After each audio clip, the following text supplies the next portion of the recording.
Bonjour à tous et bienvenue dans cette nouvelle édition du Grand JT des Territoires. Voici tout de suite les titres de l'actualité. Au sommaire de ce journal, nous reviendrons sur la poursuite des blocages par les agriculteurs, que ce soit à Paris, à Lyon et toujours en province bien sûr. Nous nous rendrons à Beauvais sur l'autoroute A16 avec notre partenaire WEO TV.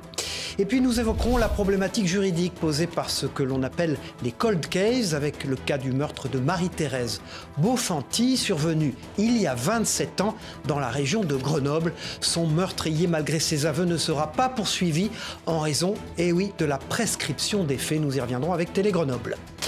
La meilleure apprentie cuisinier de France est une Troyenne et étudie au CFA d'Auxerre. Elle a tout juste 19 ans. Une équipe de Canal 32 a accompagné Lily Rose Martens, c'est son nom, dans son quotidien de futur chef, vous verrez. Enfin, nous irons avec notre partenaire TBO en Bretagne à la rencontre de cette entreprise d'insertion qui a développé une bouée de sauvetage qui équipe les navigateurs en solitaire engagés sur l'Arkea Ultimate Challenge.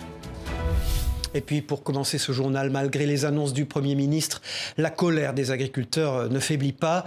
Plusieurs centaines de tracteurs ont convergé vers Paris et Lyon, provoquant de grands blocages sur plusieurs axes routiers et aussi pour l'accès au marché de Rungis. En province aussi, l'action des agriculteurs se poursuit, comme l'a constaté Jérôme Aubron, sur l'autoroute A16 à Beauvais pour notre partenaire WEO TV, la chaîne de la Voix du Nord. Sur une autoroute déserte, le bivouac retrouve peu à peu son calme. Tu penses ça va tenir ça ? 120 tracteurs viennent de quitter les lieux en direction de la capitale. Pas de répit pour les quelques agriculteurs restés sur place. Là, il y a donc le rangement à faire, puis après préparer le repas pour ce soir. Et puis du ménage quoi. C'est du boulot en fait. C'est du boulot, beaucoup de boulot, ouais. Depuis maintenant une semaine, près de 200 personnes se relaient ici nuit et jour pour assurer le blocage de l'autoroute A16 près de Beauvais. Quand vient le soir, certains rentrent chez eux, d'autres optent pour un lit de fortune comme cette bétaillère. Des conditions difficiles, preuve d'une volonté inébranlable. C'est pas ce qu'il y a de plus évident, c'est pas ce qu'on préfère. On préférerait être dans notre lit au chaud avec nos femmes, nos enfants, mais malheureusement, il n'y a pas le choix. Si on veut tenir le mouvement, c'est pas que partir la journée avec les tracteurs, c'est aussi être là la nuit pour tenir le camp. Une organisation rigoureuse où tout doit être pensé. Exemple avec l'eau potable, ressource indispensable mise à disposition par l'un des agriculteurs. C'est une grosse intendance. Et il en faut pour la vaisselle, pour la boisson, pour un peu tout, quoi. Donc celle-ci, elle vient d'où? Là, elle vient de la ferme, c'est la même eau qu'on donne aux bêtes. De l'eau, mais aussi de quoi assurer les repas chaque jour. Pain, fruits, viande ou même légumes, des produits issus des organisations professionnelles agricoles ou bien donnés par celles et ceux qui soutiennent à leur façon le mouvement. Dans tous les cas, un carburant pour le moral. Faut rester soudés, faut rester mobilisés et ensemble on est plus fort. Ce siège, les agriculteurs disent pouvoir le tenir une semaine de plus. D'autres actions prendront forme comme à Amiens où les rassemblements débuteront à 9 h. Voilà, et puis la grogne agricole se propage à d'autres corps de métier. Il en va ainsi des chauffeurs de taxi qui s'étaient donné rendez-vous lundi à l'aube devant le stade de Bordeaux. Près d'1 millier d'entre eux ont mené une opération de blocage de la circulation sur la rocade bordelaise. Des taxis girondins, mais aussi de 5 départements voisins venus protester contre la nouvelle convention qui les lie aux caisses primaires d'assurance maladie. Un sujet d'Alix Fourcade pour TV7, la chaîne du groupe Sud-Ouest. Michel Etchemendi a fait 3 heures de route pour arriver au point de rassemblement des taxis à 7 h devant le stade Matmut Atlantique à Bordeaux. Pourquoi vous avez fait la route depuis Cambo jusqu'ici? C'est juste pour défendre nos droits au travail et pour notre nouvelle convention de Sécu qu'ils veulent nous imposer. Comme lui, ils sont plusieurs centaines de conducteurs de taxis de la région à s'être donné rendez-vous pour mener une opération escargot toute la matinée sur la rocade bordelaise. Leur but, protester contre leur nouvelle convention qui les lie à l'assurance maladie et qui risque de réduire leurs revenus pour les transports médicaux. On est ici parce que la CPAM nationale de Paris a décidé, sans nous concerter, de nous faire des remises sur nos augmentations préfectorales et en plus de renégocier la remise que l'on fait déjà sur les transports médicaux actuellement. Et on ne sait pas où on va, on a bientôt peur de ne plus pouvoir vivre correctement de notre métier. On a des patients qui nous appellent tous les jours, on ne sait pas dans quelles conditions on va pouvoir les transporter. Donc voilà, à force de ne pas avoir d'écoute, on est obligé de faire des blocages comme aujourd'hui. Avant leur départ, les conducteurs ont distribué des tracts aux passants, plutôt rattachés à leur cause. Je suis moi-même agriculteur, vous savez, donc avec ce qui se passe aujourd'hui en France, c'est quand même difficile de gagner sa vie. Vous les soutenez ? Bien sûr que je les soutiens. Pour quelle raison ? Les taxis et les agriculteurs, ils ont bien raison, ça suffit maintenant. À 8 h, le convoi a démarré et s'est divisé en 2 groupes pour investir les rocades intérieures et extérieures. Ils doivent être reçus à 15 h à la préfecture de la Gironde. Tout à fait autre chose. De nombreux crimes ne trouvent pas leur solution après de nombreuses années. C'est ce qui a conduit à la création du pôle judiciaire des crimes non élucidés. Un pôle qui se heurte parfois à la loi sur la prescription. Il en est ainsi de la décision de la Chambre de l'instruction de la Cour d'appel de Grenoble qui a confirmé la remise en liberté d'Yves Chatin. Ce dernier qui a reconnu le meurtre de Marie-Thérèse Bonfanti en 1986 à Pontcharrat a pu sortir de la prison la semaine dernière. Incroyable. Regardez ce reportage de Mirko Pecci pour Télé Grenoble. Le 22 mai 1986 à Pontcharrat, Marie-Thérèse Bonfanti, une jeune mère de 25 ans, disparaît alors qu'elle distribuait le journal. Sa voiture est retrouvée devant une maison, clé sur le contact. À l'époque, le propriétaire des lieux, Yves Chatin, est soupçonné, interrogé, puis relâché. L'affaire est classée en non-lieu 2 ans plus tard. La famille n'a jamais lâché prise et elle a toujours pensé que Yves Chatin pouvait être lié à la disparition de Marie-Thérèse Bonfanti. Donc ils ont mené leur propre enquête, ça a duré aussi des années. Ils ont donné le résultat de leur travail au procureur de la République, Éric Vaillant, qui a missionné la gendarmerie nationale pour relancer également cette procédure. En 2022, Yves Chatin est placé en garde à vue. Il avoue son meurtre et dévoile le lieu où est enterré le corps. Mais le 28 novembre 2023, 37 ans après le crime, la Cour de cassation a estimé que les faits étaient prescrits. Aujourd'hui, on est vraiment dépité. On ne comprend pas cette décision qui est vraiment une décision décourageante et qui n'est pas courageuse de la part de la Cour de cassation. Je ne pense pas que c'est un bon renvoi à la population d'avoir donné ce compte-rendu. Pour nous, c'est difficile d'entendre qu'il y a prescription dans notre affaire parce que tout était caché. Jusqu'au corps de notre maman, il a été caché. Là, avec cette prescription, du coup, il peut ressortir libre et en plus blanchi par la loi. C'est incompréhensible aujourd'hui. Accompagnée de leur avocat, la famille de la victime a participé à une conférence sur les cold cases en présence de Jacques Dallest, à l'origine du pôle spécialisé de Nanterre. Le débat, c'est de savoir si le fait que l'auteur des faits du crime a dissimulé le corps constitue un obstacle qui a permis de suspendre la prescription. C'est-à-dire de considérer que c'est le jour où il révèle l'affaire que la prescription court. C'est un vrai débat parce que la famille a du mal à comprendre qu'on ne puisse pas juger quelqu'un qui a commis un crime. Le dossier sera réexaminé par la Chambre de l'instruction de la Cour d'appel de Lyon courant 2024. Voilà, et puis autre chose dans l'actualité, de nouvelles réductions de services liées à l'ouverture de travaux sur la ligne Paris-Orléans-Limoges-Toulouse provoquent un véritable ras-le-bol général entre Paris, Orléans, Limoges, Toulouse. Tout au long de cette ligne ferroviaire, la nostalgie du Capitole demeure. Ce train de grande ligne reliait Paris à Limoges en environ 2h50 jusque dans les années 80. Aujourd'hui, comptez 3h20, des annulations à n'en plus finir, des pannes quasi quotidiennes et un matériel totalement à bout de souffle. Pour cette à Limoges, Alain Druot a arpenté la salle des pas perdus de la gare des Bénédictins à l'écoute de passagers et d'élus qui réclament une vraie prise en compte de leurs difficultés dans la relation entre les territoires. Sur la ligne Paris-Orléans-Limoges-Toulouse, les rassemblements se succèdent depuis plusieurs années. Déclassements, abandons, casse du service rendu au public. Les usagers, syndicats et élus sont sur la même longueur d'onde. Les promesses de milliards qu'on a en ce moment, c'est des choses qui vont se voir dans 5 ou 10 ans. Donc ce ne sera plus le même ministre. Et en fait, on nous réannonce des milliards sur la ligne. Les travaux qu'il y a qui commencent la semaine prochaine, importants, c'est des choses qui ont été décidées avant que Clément Beaune soit ministre. Ça met Limoges à l'écart en fait de ce qui doit être l'avenir de notre territoire. Avec tous les élus et clairement avec nous. Des annonces en travaux, en nouveau matériel fixent un objectif de retour à un service décent en 2026. 2 années de travaux commencent dès à présent avec un service encore plus dégradé.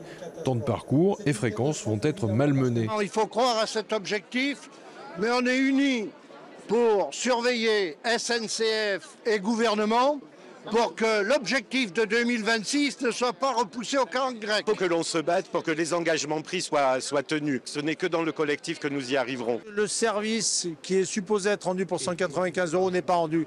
Donc ça confine presque à l'escroquerie maintenant.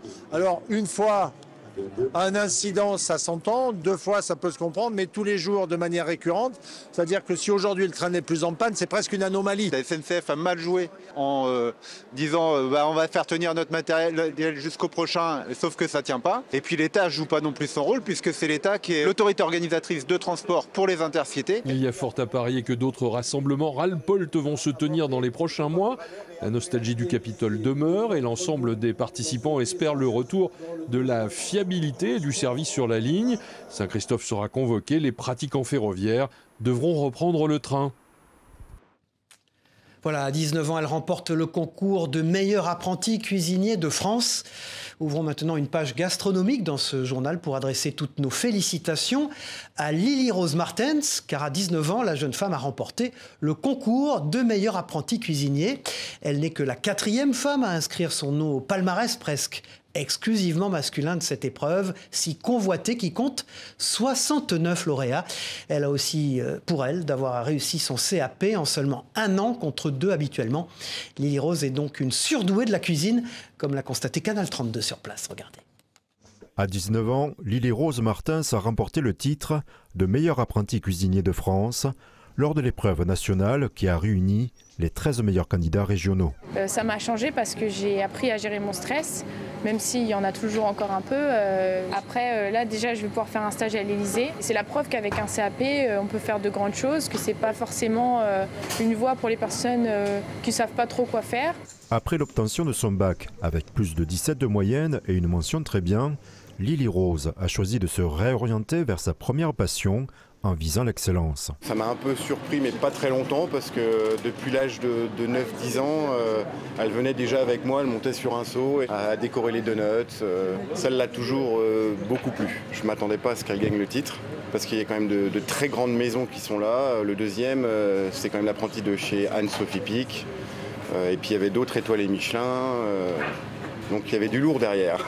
Les portes des 250 restaurants gastronomiques s'ouvrent à elle. L'épreuve du concours lui a permis de cuisiner des plats de chef avec le soutien d'un coach. Donc mon rôle à moi, à partir du moment où on était qualifié pour la finale, c'est de l'amener prêt le jour J. C'est l'équivalent d'être meilleur ouvrier de France chez les apprentis. Et sauf qu'il n'y en a qu'un. À partir des fiches techniques et des recettes, elle s'est entraînée durant 2 mois.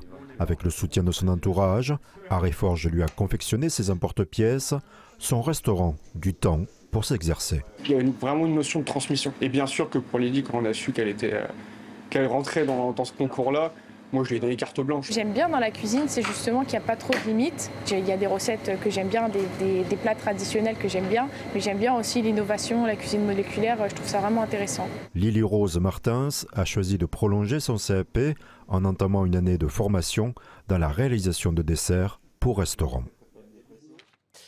Le chef étoilé Jérôme Nutil, installé à Nîmes, ne conçoit pas son métier sans de fortes valeurs de partage et d'humanité. C'est la raison pour laquelle il organise chaque semaine, avec le Secours catholique du Gard, des ateliers de cuisine pour ses bénéficiaires en précarité. Pour Via Occitanie, Olivier Michel a participé à ce moment d'une grande convivialité, durant lequel le meilleur ouvrier de France 2011 a ouvert ses cuisines et a élaboré avec eux le repas de midi. Regardez. Courges, poireaux, marrons, c'est autour des légumes et fruits du moment que le chef étoilé Jérôme Nutil a concocté son menu du jour. On va faire un velouté de courges avec des éclats de châtaigne, je vais mettre, et une crème à la truffe. Après, il y aura de la volaille qu'on va faire à la crème de foie gras avec une purée de pommes de terre. Et puis une brioche perdue avec des ananas rôtis, glace vanille et coulis caramel.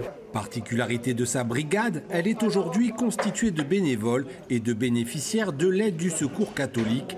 Un geste de solidarité pensé à la lecture du dernier rapport annuel sur l'état de la pauvreté en France, qui alerte sur la situation catastrophique de certaines femmes, de plus en plus nombreuses à tomber dans la précarité. C'est un public qui est soit en situation de précarité financière, soit qui vivent des situations d'isolement. L'objectif de pouvoir les réunir aujourd'hui, c'est de créer du lien, de pouvoir venir découvrir de nouvelles méthodes de cuisiner, mais surtout de passer un moment convivial. Ah, t'as du mal là, hein? T'es costaud, t'as du mal là. Autour du chef et de ses dosages, de beurre, de sel, de vin blanc ou de rhum, les questions fusent et les langues se dénouent. Parce que moi qui, en général, suis un peu timide et tout, j'ose pas trop, et bien là, je commence à comprendre. On apprend des choses, on voit d'autres façons de faire, plus fines, plus différentes.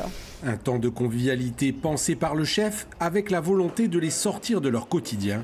Au terme de la matinée, les convives ont été invités à passer à table, histoire de savourer leur propre mets. Voilà, et puis depuis la fermeture en 2023 du dernier bar-épicerie, les habitants de Saint-Bonnet-le-Coureau dans la Loire n'ont plus qu'une seule boulangerie pour satisfaire leurs besoins. Pour y remédier, la commune a décidé d'investir 700 000 € dans la rénovation d'un ancien hôtel-restaurant, fermé depuis presque 20 ans. Elle espère ainsi recréer un lieu de vie et offrir un service à sa population. Écoutons les explications de Joël Épinat, maire de Saint-Bonnet-le-Coureau, au micro de TL7 dans la Loire. L'idée, c'est que le gérant investisse à minima dans le bâtiment. La commune, pour tout ce qui est infrastructure, appartement, le gérant aura à investir au niveau de la cuisine et du mobilier. Mais par contre, derrière, nous, on aura un loyer très modéré, 300 € par mois, pour que la personne puisse développer son entreprise. Voilà, et puis du côté des territoires d'outre-mer en Martinique, les jeunes Arlésiens habitant le village de pêcheurs de l'Aisance d'Arlé vivent une expérience originale en pratiquant l'anglais sur le terrain. Une vingtaine d'élèves de 3e du collège sont ainsi allés à la rencontre de touristes pour un accueil entièrement en anglais. À Let You Know, discover the TV from our partner via ATV Martinique. Avec l'accent, s'il vous plaît, regardez. We are students from secondary school à Saint-Célieu. L'accueil de ces touristes se fait exclusivement en anglais. Pas toujours évident d'aborder des étrangers dans la langue de Shakespeare, mais ces collégiens de 3e et de SECPA se prêtent volontiers à l'exercice. C'est déstabilisant de les entendre parler anglais, parce qu'on n'a pas l'habitude. Donc c'est justement l'exercice qu'on fait aujourd'hui, sert à nous habituer à l'anglais. Le fait de parler anglais, oui, c'est un petit peu compliqué. Mais on apprend. Une surprise pour ces touristes majoritairement originaires de Grande-Bretagne. Tous apprécient l'accueil qui leur est réservé et l'effort fourni par ces jeunes. Absolument merveilleux. Nous avons visité de nombreuses îles, visité toutes les îles au vent et c'est notre dernière avant de rentrer chez nous à la Barbade. Et nous n'avons jamais eu un accueil comme celui-ci. Ils sont une vingtaine d'élèves à s'occuper de la réception des touristes. Un projet pédagogique du collège Alexandre Stelio d'Aisance d'Arlay. Ce sont les professeurs, l'équipe pédagogique du collège qui a pensé qu'il fallait permettre à nos élèves de pratiquer cette langue vivante en dehors des murs, de venir, et comme nous sommes une commune très touristique, eh ben, d'associer nos élèves à cet accueil de façon à ce que les élèves soient très sensibles, non seulement à la pratique, de l'importance de la pratique de l'anglais, mais dans l'accueil des touristes. Pour la municipalité arlésienne et le comité martiniquais du tourisme, l'action est à la fois éducative et promotionnelle. C'est un pari pour l'avenir. Pourquoi? Parce que nous sommes un territoire touristique. Et ces activités demandent de la main-d'œuvre de plus en plus. Et dans le cadre de l'insertion professionnelle, à charge pour nous, au niveau de la ville, effectivement, de faire émerger plus de jeunes pour s'inscrire et rentrer dans ces filières-là. Ces jeunes Martiniquais renouvelleront cette opération les 27 et 29 février prochains. Cette fois à Fort-de-France, puis à Saint-Pierre. Elle accompagne les skippers de l'Arkea Ultimate Challenge dans leur tour du monde en solitaire. Elle, c'est Silzig, une bouée de sauvetage 100% brestoise. Elle est confectionnée dans un atelier mobilisant des salariés en insertion professionnelle. Un reportage d'Alex Caillan sur cette bouée un peu particulière. C'est notre partenaire TBO, la chaîne du groupe Le Télégramme sur place. On a eu la chance de pouvoir faire dédicacer la Silzig à l'Arkea Ultimate Challenge par les 6 skippers. Mais bien avant d'embarquer pour cette course, la bouée avait déjà été utilisée par Jean-Luc Cam pour secourir Kevin Escoffier en 2020. La Silzig a déjà fait ses preuves. L'homme à la mer peut en fait s'y accrocher par les 2 poignets, se laisser tracter. Une fois qu'elle est arrivée près de l'embarcation, au plus près de l'embarcation, elle va pouvoir en fait manipuler la Silzig et s'y entourer. Et c'est dans cet atelier de Brest que la bouée est fabriquée par des salariés en insertion. Au-delà de la production, c'est surtout un moyen pour les personnes de remettre un pied dans le monde du travail. Le plus gros apport qu'on peut apporter ici, c'est la prise de confiance. C'est souvent quand ils arrivent, c'est ce qui leur manque. Après un accident, Marie-Hélène a passé plusieurs années sans travailler. Alors ici, elle prend un réel plaisir à revenir vers l'activité, même si cela demande quelques efforts. Je n'avais aucune connaissance au niveau de tout ce qui était machine, mais j'ai appris pas à pas et qui demande un certain temps pour arriver à ce que ce soit bien fait. Parfait, la perfection n'existe pas, mais on essaye d'y arriver au plus. Les salariés sont accompagnés entre 6 mois et 2 ans, le temps de se projeter vers un autre avenir professionnel. Voilà, et puis je vous signale la reprise de Face au territoire en collaboration avec Ouest France, Nice Matin, France Antilles, Le Point, 20 minutes et Géostratégie. Pour ce premier numéro, nous recevions François-Xavier Bellamy, député européen et vice-président du parti Les Républicains. Il est tête de liste LR aux élections européennes. Je vous propose d'écouter son intervention dans Face au territoire sur TV5 Monde. Quand on est tête de liste aux élections européennes, comme vous l'êtes, est-ce qu'on est vraiment maître de la constitution de sa liste? J'ai lu un écho dans Le Point il y a quelques jours disant que vous ne vouliez pas de Geoffroy Didier, un de vos colistiers possibles, qui est lui-même sortant. J'ai vu qu'au Sénat, les sénateurs LR, vous avez dit « Ah, on ne veut pas de Brice Hortefeux, de Nadine Morano ». Comment faites-vous? Et est-ce que vous êtes leur chef, donc vous les suivez? Comment ça se passe? Vous savez, j'ai beaucoup de respect pour le travail des journalistes, mais pour le coup, ce qui concerne ces rumeurs que parfois on trouve colportées de ci ou de là ne me paraît pas ni décisif pour les Français, ni bien souvent correspondre à la réalité. Nous travaillons avec Éric Ciotti, ce ne sera pas seulement ma décision, bien sûr, c'est une décision collective, ce sera la liste de notre famille politique, mais nous travaillons avec un seul objectif, c'est d'être utile aux Français demain, de pouvoir faire en sorte de peser dans les institutions européennes, de faire que les candidats de cette liste seront le plus convaincants possible pour les électeurs pour pouvoir être demain le plus efficace possible pour pouvoir servir la voix de la France au Parlement européen. C'est la seule chose qui compte pour nous. Voilà, et puis Lucien Magana est luthier depuis près de 30 ans. Il fabrique des guitares dans son atelier de Sionzier en Haute-Savoie. En plus de rechercher le son parfait, il s'amuse avec l'esthétique pour faire de ces instruments des objets uniques. Chacun d'entre eux a été fait sur mesure, vous allez le voir. Ce travail minutieux nécessite plusieurs heures, voire plusieurs années de labeur. Pour 8 Mont-Blanc, Kezia Poudou l'a rencontré dans son atelier. Regardez. Avant d'être luthier, Lucien Magana est surtout passionné par la musique. C'est à l'âge de 13 ans qu'il découvre la guitare et plus de 60 ans plus tard, cet instrument de musique détient toujours une place importante dans sa vie. Je suis chanteur-guitariste. Donc quand on chante, la guitare c'est un instrument, on va dire presque favori parce qu'on peut l'emmener partout. Vous asseyez au coin d'une table, vous prenez une guitare et puis ça y est, c'est parti. C'est par passion qu'il a découvert ce métier dans les années 1990. Ne pouvant pas en vivre à 100%, il travaillait en parallèle dans une usine de décolletage. Aujourd'hui retraité, il continue de créer son instrument favori. Au total, il a fabriqué près de 80 guitares et voici la pépite de sa collection. Celle-là, elle est unique. Je l'ai présentée à Paris plusieurs fois. Et jusqu'à présent, personne ne m'a encore copié.